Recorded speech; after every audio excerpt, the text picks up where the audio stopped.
Howdy everyone, Darcy here, and today we'll be looking at Zombie Road Rider on Steam. Now before we begin, I apologize if any footage seems zoomed in or at an improper resolution, as this game resets the resolution and widescreens after every single event. So with that out of the way, let's get started. Zombie Road Rider is a driving game made in Unreal Engine 4, where you run over zombies with your car. The game controls simple enough, with there being the arrow keys or WASD to steer, spacebar to handbrake, and shift to use boost. You start with one car but can unlock two more by earning a high enough score. There's a few different game modes. First, there's rescue, where you basically play taxi with survivors by grabbing them and taking them to a rescue spot. There's a time limit, which you can get more time by rescuing the survivors and by running over zombies.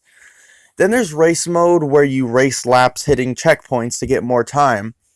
This mode just drags on a lot longer than it should, but it could be that it just goes on until you either run out of time or explode like I did, which seems to be the case for every game mode. Finally, there's the free mode, where you just drive around running over zombies, which you'll still earn score in doing so. So if you don't want to play the other modes to get new cars, you can just do that. So as for issues with this game, as I mentioned at the beginning of the video, there's issues with the resolution. But whenever you start the game, it's in windowed mode at a tiny resolution.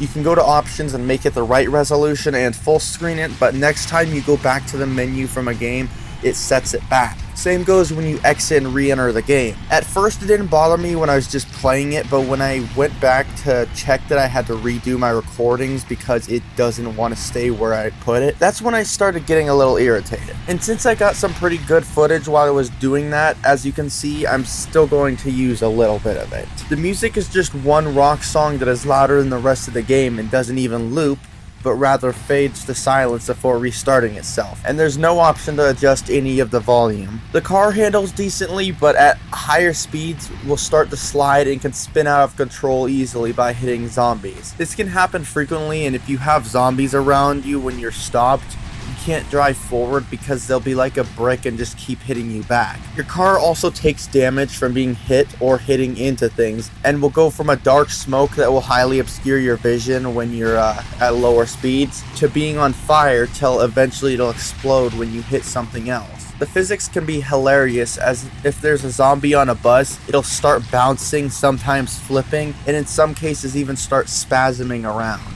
So overall, you have a game that visually looks good, but otherwise is kind of mediocre and has some basic programming issues, aka the maintaining the set resolution. Normally I'd be a bit harsher on a game like this, but it's only $4, so I'll categorize it as a budget game. So anyway, if you want this game yourself, it's on Steam for $4. I'd like to thank Devdan Games for sending me the review key. This is Darcy on the Game Clips channel, and I'm out.